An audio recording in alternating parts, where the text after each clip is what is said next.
Welcome to ಮನಿ ಊಟ cooking channel. ಇವತ್ತು ನಾವು ಮೂಲಂಗಿನ ಬಳಸಿ ಅದರಲ್ಲಿ ಚಟ್ನಿ ಮಾಡೋದು ಹೇಗೆ ಎಂದು ನೋಡೋಣ ಬನ್ನಿ. ತುಂಬ ರುಚಿಯಾಗಿರುತ್ತೆ ಈ ಚಟ್ನಿ ಅಂತೂ. ಒಂದ್ಸತಿ ಟ್ರೈ ಮಾಡಿ ನೋಡಿ. ಇದು ಚಪಾತಿಗೆ, ದೋಸೆಗೆ, ಇಡ್ಲಿಗೆ, ಬಿಸಿ ಬಿಸಿ ಅನ್ನದ ಜೊತೆಗೂ ತಿನ್ಬೋದು. ಒಂದ್ಸತಿ ಟ್ರೈ ಮಾಡಿ ನೋಡಿ. ಮಾಡೋದು ಹೇಗೆ ಅಂದರೆ, ಮೊದಲು ಒಂದು ಪ್ಯಾನಿಗೆ 1-2 ಸ್ಪೂನ್ ಎಣ್ಣೆ ಹಾಕಿಕೊಳ್ಳಿ. ಎಣ್ಣೆ ಕಾದ ನಂತರ 1-2 ಸ್ಪೂನ್ ಕಡಲೆಬೇಳೆ ಹಾಕಿಕೊಳ್ಳಿ. ಕಡಲೆಬೇಳೆ ಸ್ವಲ್ಪ ಎಲ್ಲ ಫ್ರೈ ಆಗಿ ಅದರದ್ದು ಹಸಿ ವಾಸನೆ ಎಲ್ಲ ಹೋಗಬೇಕು, ಚೆನ್ನಾಗಿ ಫ್ರೈ ಆಗಬೇಕು. ಅಲ್ಲಿವರೆಗೂ ಸ್ವಲ್ಪ ಫ್ರೈ ಮಾಡ್ಕೊಳ್ಳಿ. ಅದು ಚೆನ್ನಾಗಿ ಫ್ರೈ ಆದ ನಂತರ 1-2 ಬ್ಯಾಡಿಗೆ ಮೆಣಸಿನ್ಕಾಯಿ ಹಾಕಿಕೊಳ್ಳಿ. ಇದು ಇದು ಸುಮ್ಮನೆ ಕಲರ್ಗಷ್ಟೇ, ಖಾರ ಜಾಸ್ತಿ ಕೊಡಲ್ಲ, ಇದು ಕಲರ್ಗಷ್ಟೇ. ಹಾಕಿಕೊಂಡು ಸ್ವಲ್ಪ ಫ್ರೈ ಮಾಡ್ಕೊಳ್ಳಿ, ಚೆನ್ನಾಗಿ ರೋಸ್ಟ್ ಮಾಡ್ಕೊಳ್ಳಿ. ಸ್ವಲ್ಪ ಲೈಟ್ ಗೋಲ್ಡಿಶ್ ಬ್ರೌನ್ ಆಗಬೇಕಿದು, ಅಲ್ಲಿವರೆಗೂ ಫ್ರೈ ಮಾಡ್ಕೊಳ್ಳಿ ಅಷ್ಟೇ. ಕಡಲೆಬೇಳೆ ಎಲ್ಲ ಲೈಟ್ ಗೋಲ್ಡಿಶ್ ಬ್ರೌನ್ ಆಗಬೇಕು. ಅದು ಎಲ್ಲ ಚೆನ್ನಾಗಿ ಫ್ರೈ ಆದ ನಂತರ ಅದನ್ನೊಂದು ಸೈಡ್ಗೆ ಪಕ್ಕಕ್ಕೆ ಎತ್ತಿಟ್ಕೊಳ್ಳಿ. ನಂತರ ಅದೇ ಪ್ಯಾನಿಗೆ ಇನ್ನೊಂದು ಸ್ಪೂನು ಎಣ್ಣೆ ಹಾಕ್ಕೊಳ್ಳಿ. ಅದು ಚೆನ್ನಾಗಿ ಕಾದ ನಂತರ 1 ಟೀ ಸ್ಪೂನಷ್ಟು ಸಾಸಿವೆ ಹಾಕಿಕೊಳ್ಳಿ. ಸಾಸಿವೆ ಚಟಪಟ ಅಂದ ನಂತರ ಜೀರಿಗೆ 1 ಟೀ ಸ್ಪೂನ್ ಹಾಕಿಕೊಳ್ಳಿ. ಕರಿಬೇವಿನ ಸೊಪ್ಪು 4-5 ಹಾಕಿಕೊಳ್ಳಿ. ಎಲೆಗಳು ಹಾಕಿಕೊಂಡು ದಪ್ಪಕ್ಕೆ ಹೆಚ್ಚಿರುವ ಈರುಳ್ಳಿ 1-2 ಹಾಕಿಕೊಳ್ಳಿ. 1-2 ಈರುಳ್ಳಿ ದಪ್ಪಕ್ಕೆ ಹಚ್ಚಿದ್ದೀವಿ, ಹಾಕ್ಬಿಟ್ಟು ಚೆನ್ನಾಗಿ ರೋಸ್ಟ್ ಮಾಡ್ಕೊಳ್ಳಿ. ಇದು ಚೆನ್ನಾಗಿ ಫ್ರೈ ಆಗಬೇಕು, ಈರುಳ್ಳಿ ಎಲ್ಲ ಚೆನ್ನಾಗಿ ಫ್ರೈ ಆಗಬೇಕು ಇದರಲ್ಲಿ. ನಂತರ ಮೂಲಂಗಿನ ಸಿಪ್ಪೆ ತೆಗೆದುಬಿಟ್ಟು ಸಣ್ಣಕ್ಕೆ ಈ ಥರ ಹೆಚ್ಕೊಳ್ಬೇಕು. ಈ ಥರ ಸಣ್ಣಕ್ಕೆ ಉದ್ದಕ್ಕಿರಬೇಕು. ಸಣ್ಣಕ್ಕೆ ಉದ್ದಕ್ಕಿದ್ರೆ ಚೆನ್ನಾಗಿ ಫ್ರೈ ಆಗುತ್ತೆ. ಅದಕ್ಕೆ ಇದು ಫ್ರೈ ಆಗೋವಾಗ ಒಂಥರ ಹಸಿ ವಾಸನೆ ಎಲ್ಲ ಹೋಗುತ್ತೆ. ಅಲ್ಲಿವರೆಗೂ ಚೆನ್ನಾಗಿ ಫ್ರೈ ಆಗಬೇಕು.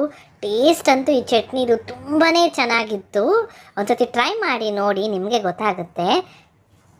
ಚಪಾತಿ ಜೊತೆ ತಿಂದ್ವಿ ನಾವು, ತುಂಬ ಚೆನ್ನಾಗಿತ್ತು. ಇದು ಚೆನ್ನಾಗಿ ಫ್ರೈ ಆಗಬೇಕು. ನಂತರ ಇದಕ್ಕೆ ಹಸಿಮೆಣಸಿನ್ಕಾಯಿ, ಇದೇ ಖಾರ ಕೊಡೋದು. ನಿಮ್ಮ ಖಾರಕ್ಕೆ ಎಷ್ಟು ಬೇಕೋ ಅಷ್ಟು ಹಾಕಿಕೊಳ್ಳಿ. ನಾವು ಸ್ವಲ್ಪ ಖಾರ ಕಮ್ಮಿ ತಿನ್ನೋದು, ಅದಕ್ಕೆ ನಾವು ಖಾರ ಸ್ವಲ್ಪ ಕಮ್ಮಿ ತಿನ್ನೋದ್ರಿಂದ ಒಂದೇ ಒಂದು ಹಸಿಮೆಣಸಿನ್ಕಾಯಿ ಹಾಕ್ಕೊಂಡಿದ್ದೀವಿ ಅಷ್ಟೇ.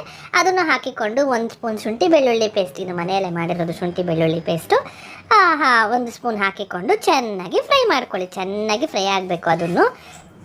ನಂತರ ಇದು ಸ್ವಲ್ಪ ಫ್ರೈ ಆದ ನಂತರ ನಿಮಗೆ ಚಟ್ನಿಗೆ ಎಷ್ಟು ರುಚಿಗೆ ತಕ್ಕಷ್ಟು ಉಪ್ಪು, ಎಷ್ಟು ಬೇಕೋ ಅಷ್ಟು ರುಚಿಗೆ ತಕ್ಕಷ್ಟು ಹಾಕಿಕೊಳ್ಳಿ.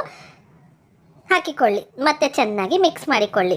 ಇದು ಚೆನ್ನಾಗಿ ಫ್ರೈ ಆಗ್ತಾ ಇದೆ ಅನ್ನೋವಾಗ 1-2 ಟೊಮೆಟೊನ ಹಾಕ್ತಾಯಿದ್ದೀವಿ. ದಪ್ಪಕ್ಕೆ ಹೆಚ್ಚಿಬಿಟ್ಟು ಈ ಟೈಮ್ಗೆ ಹಾಕ್ಕೊಬೇಕು ನೀವು ಟೊಮೆಟೊನ. ಯಾಕಂದರೆ ನೀವು ಈರುಳ್ಳಿ ಹಾಕಿದ ನಂತರನೇ ಟೊಮೆಟೊ ಹಾಕಿಬಿಟ್ರೆ ಮೂಲಂಗಿ ಎಲ್ಲ ಚೆನ್ನಾಗಿ ಫ್ರೈ ಆಗಲ್ಲ, ಚೆನ್ನಾಗಿ ಬೇಯಲ್ಲ. ಅದಕ್ಕೋಸ್ಕರ ಟೊಮೆಟೋಸ್ನ ಲಾಸ್ಟ್ಗೆ ಹಾಕ್ಕೊಂಡು ಈ ಥರ ಚೆನ್ನಾಗಿ ಕಲಿಸ್ಕೊಂಡು ಚೆನ್ನಾಗಿ ಫ್ರೈ ಮಾಡ್ಕೊಂಡು ಇಟ್ಕೊಳ್ಳಿ.